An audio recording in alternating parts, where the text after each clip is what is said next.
it was like years had gone by. And I think it was when I still just had my two oldest and they were still little. And I was asked to speak at a MOPS group. And my girlfriend, she's like, can you do it on home organization? I'm like, are you sure you're talking to them? You want me to do that? I'm like, are you kidding me? I'm like, you've been to my house. You've seen it messy. And she's like, yeah, it's messy. But like, we'll have a play date, at one time, like in the morning. And then in the evening when we're having like dinner with friends, she's like, the house is clean. She's like, how do you do that? I'm like, well, I just have these little systems that I haven't, that I do. And she's like, that's what I want you to talk about.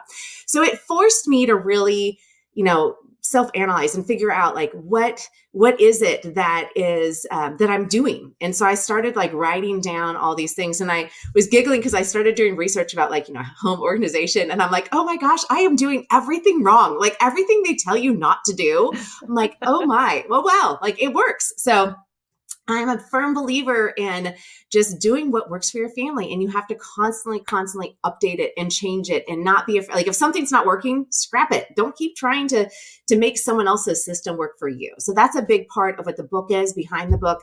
And honestly, what made me go beyond just writing down and doing that one talk was that I had moms coming up to me afterwards in tears because they were just like, thank you for being honest. And I didn't realize until that moment just how deeply we carry around these expectations. I mean, we do it big time and as a homeschool mom, but we do it as just moms in general. We have these expectations that we feel like the world has brought upon us and that we put on ourselves.